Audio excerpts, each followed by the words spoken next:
দর্শক, আগামীকাল শুরু হতে যাচ্ছে চট্টগ্রাম কেন্দ্রীয় ছাত্র সংসদ ও হল সংসদ নির্বাচন। এই নির্বাচনের প্রধানতম ইশতেহারের একটি বড় ইশতেহার ছিল আবাসন সমস্যা রোধ, এবং প্রধানতম যে কয়টি প্যানেল আছে তারা সবাই এই আবাসন সমস্যা রোধ নিয়ে কথা বলেছেন। তবে কি সমস্যা এই আবাসন নিয়ে, সেই সম্পর্কে আমাদের সাথে কথা বলার জন্য যুক্ত আছেন চট্টগ্রামের ব্যুরো চিফ চৌধুরী ফরিদ।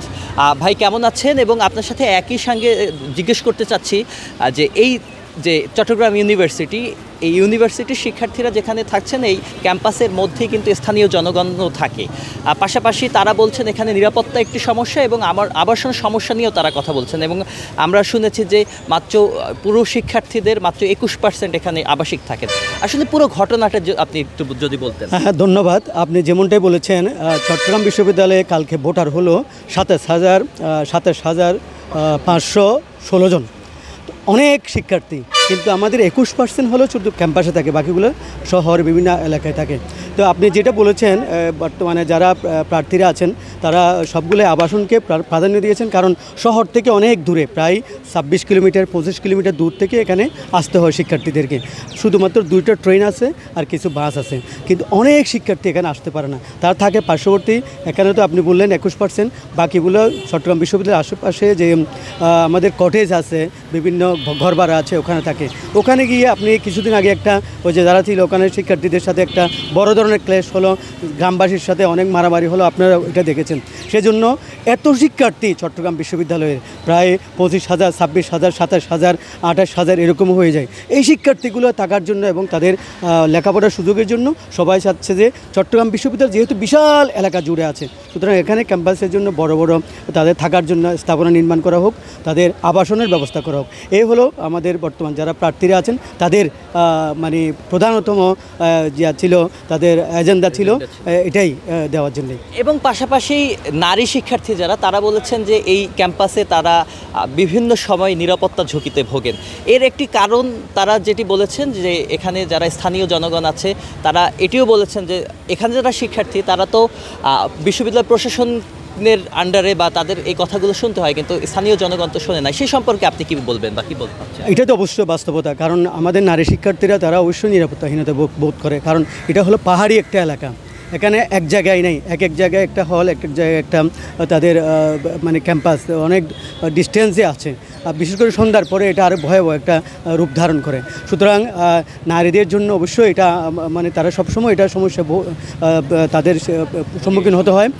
এই জন্যই নারীদের জন্য আলাদা করে আমাদের শিক্ষার্থী যারা আছেন তাদের জন্য, ছেলে শিক্ষার্থীর জন্য যারা, তাদের জন্য আলাদা করে যদি এখানে তাদের বড় বড় ভবন মানে হাই রাইজ ভবন যদি নির্মাণ করা হয়, তাদের আবাসনের জন্য ব্যবস্থা করা হয়।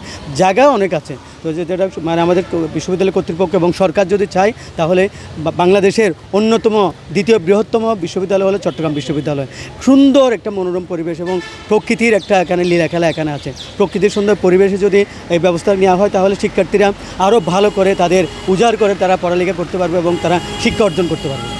সেক্ষেত্রে এবারের যে ইশতেহারের এই প্রধানতম একটি ইশতেহার ছিল এটি আবাসন সমস্যা, সেই জায়গা থেকে এই যে আবাসন সমস্যা, যদি কেউ এই ছাত্র সংসদের নির্বাচন হওয়ার পরে যারা ভোটে জয়যুক্ত হবে তারা কি আসলে চাইলেই এই বাস্তবতাটা তৈরি করতে পারবে, তারা আবাসন সমস্যা নিশ্চিত করতে পারবে? এটা আপনি জানেন 1 বছরের জন্য নির্বাচিত হয়, তো অনেকেই যারা প্রার্থী বিভিন্ন দল প্যানেল যারা ঘোষণা করেছেন তারা শুরু করবেন, তাদের একটা প্রেশার ক্রিয়েট করবেন বিশ্ববিদ্যালয় কর্তৃপক্ষের সাথে। তারা বলছেন আমরা 1 বছরের জন্য কিছু করতে পারবো না, কিন্তু শুরুটা করতে পারে। হ্যাঁ, এটা তাদের একটা যে যারা প্রার্থী হবে, যারা বিজয়ী হবেন, তারা সরকারের সাথে বিশ্ববিদ্যালয় কর্তৃপক্ষের সাথে বসে আবাসনের যে কার্যক্রমটা যদি শুরু করা যায়, ভবিষ্যতে যারা আসবে তারা করবে। এটাই হলো তাদের চাওয়া। আর 1 বছরও তো পারবে না, 1 বছরে স্থায়ী সমাধান, এটা স্থায়ী একটা সমাধান করতে হবে।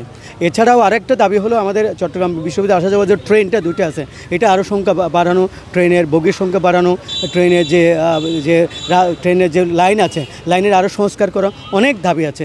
এটা করলে বাসের সংখ্যা বাড়ানো হয়। আপাতত কিছু করতে হবে, তারপরে স্থায়ীভাবে আপনার যে বিল্ডিং করতে তো সময় লাগবে, কয়েক বছর সময় লাগবে।